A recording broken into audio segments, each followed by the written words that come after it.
तो स्टोरी की शुरुआत होती है और हमारा मेन कैरेक्टर सोफे पे बैठ कर एविल एनर्जी को निकाल रहा होता है। तभी वहाँ पे सिक्योरिटी डिपार्टमेंट का हेड आ जाता है और बोलता है, सर क्या आपको पता है कि अगर आपने हुआ में ग्रुप के अंदर मुसीबत खड़ी की तो उसका कॉन्सिक्वेंस बहुत बड़ा हो सकता है। तभी हमारा मेन कैरेक्टर बोलता है, मुझे फिर से बोलने दो, मुझे मिस प्रिया से काम है और मैं सिर्फ उन्हें बताऊंगा, तो मुझे डिस्टर्ब मत करो। और वो अपनी एविल एनर्जी को लीक करने लगता है, जिसे फील करके सिक्योरिटी हेड को लग रहा होता है कि जैसे वो एक खून को स्मेल कर रहा है और अगर उसने हमारे मेन कैरेक्टर को प्रोवोक किया तो वो उसे मार देगा। फिर वो थोड़ा सा पोलाइट हो जाता है और बोलता है, सर मुझे माफ करना लेकिन आज मिस प्रिया नहीं आई है, तो आप मुझे अपना कॉन्टेक्ट इन्फॉर्मेशन दे दीजिए, जैसे ही वो आएंगी मैं आपको बता दूंगा। जिसे सुनकर हमारा मेन कैरेक्टर बोलते है, क्या वो यहाँ नहीं है? अब मेरे पास कोई चॉइस नहीं है। जिसे सुनकर सिक्योरिटी हेड को लगता है कि अब हमारा मेन कैरेक्टर वहाँ से चला जाएगा, लेकिन वो वहीं पे बैठ जाता है और बोलता है, वैसे ही मेरे पास कोई काम नहीं है तो मैं उनका वेट कर सकता हूँ, तो तुम मुझे डिस्टर्ब मत करो और जाके अपना काम करो। जिसे सुनकर सिक्योरिटी हेड शौक में आ जाता है और एक अजीब सा चेहरा बनाकर बोलता है, मैं इतने डेंजरस पर्सन को यहाँ नहीं रुकने दे सकता, वरना मैं अपनी नौकरी खो दूंगा और ये अकेला है तो ये वैसे भी कुछ नहीं कर सकता। और वो गुस्से में आके अपने गार्ड्स को बोलता है, इसे पकड़ो। तभी वहाँ पे एक आवाज आती है, रुक जाओ। फिर उस तरफ हमारा मेन कैरेक्टर और सिक्योरिटी हेड देखता है जहाँ से एक सुंदर सी लड़की का बैग दिखाया जाता है और वो बोलती है, इन्हें मैं संभाल लूंगी। वो लड़की बहुत सुंदर होती है, जिसे देखकर तो कोवर्कर से एक आदमी बोलता है, कौन है ये?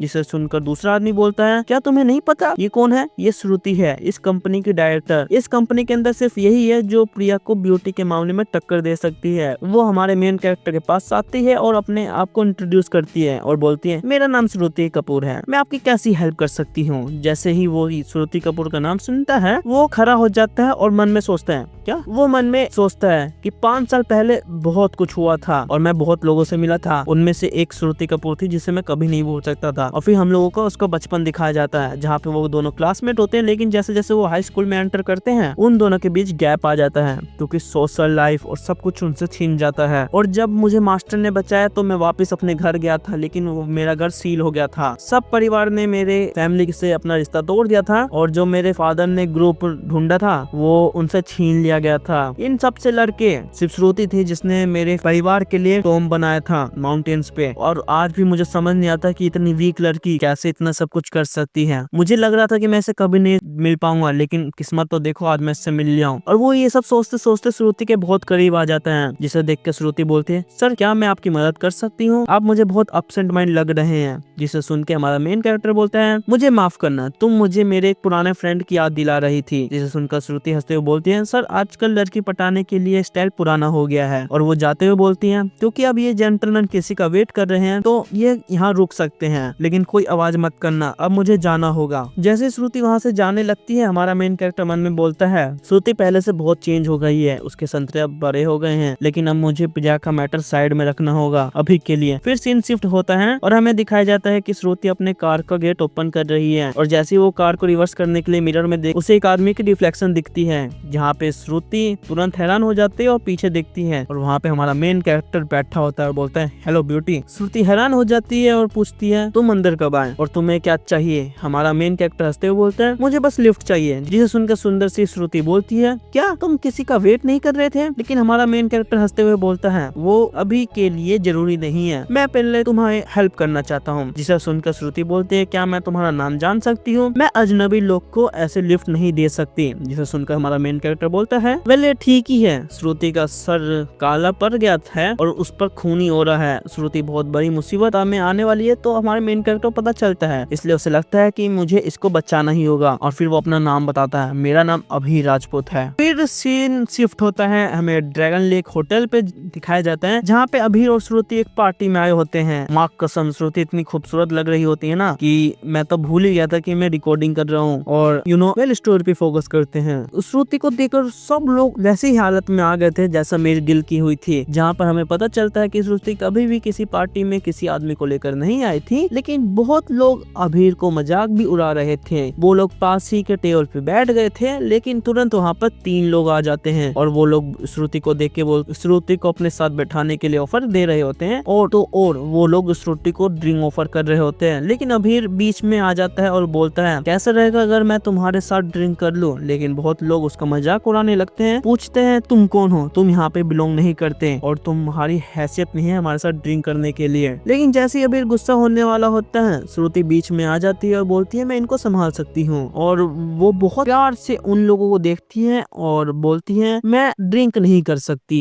मेरी कैपेसिटी बहुत लोग है। और वो इतने प्यार से उन लोगों को देख रही होती है ना कि मैं फिर से भूल जाता हूँ कि मैं स्टोरी एक्सप्लेन कर रहा हूँ। भाई वो इतनी प्यारी से स्माइल दे रही होती है ना कि मेरे साथ साथ तो 3-4 लोग ऐसे फ्लैट हो जाते हैं जैसे कि उन पे से बुलडोजर चढ़ गया हो। लेकिन तुरंत एक थर्ड ग्रेड विलन की तरह एक बंदा एंट्री मारता है और बोलता है सिर्फ एक घोट मुझे नहीं लगता कि वो काफी होगा, ये दिखाने के लिए तुम कितनी सिंसियर हो। जिसे देखकर श्रुति डर जाती है और बोलती है राहुल जैन, जिसे देखकर आसपास वाले लोग बोलते हैं ये जैन परिवार का सेकंड सन है। तो दूसरा बोलता है पिछली बार श्रुति ने राहुल के चेहरे पे वाइन गिरा दिया था जिससे राहुल बहुत गुस्सा हुआ था। फिर हमें राहुल और श्रुति पे फोकस करते हैं जहाँ पे राहुल तो बहुत गुस्से में होता है लेकिन श्रुति बहुत डरी हुई होती है। राहुल गुस्से में बोलता है लास्ट टाइम तुम मुझे बिना गुड बाय बोले चली गई थी जिसकी वजह से मुझे बहुत बुरा लगा था, और अगर तुमने माफी चाहिए तो ये बोतल पूरी ड्रिंक करनी होगी। राहुल आगे बोलता है और तुम्हें ये समझना जरूरी है कि ये कोई रिक्वेस्ट नहीं है, ये ऑर्डर है। जिसे सुन के श्रुति और घबरा जाती है और बोलती है मिस्टर राहुल मेरी पीने की कैपेसिटी बहुत लो है, अगर मैंने पिया तो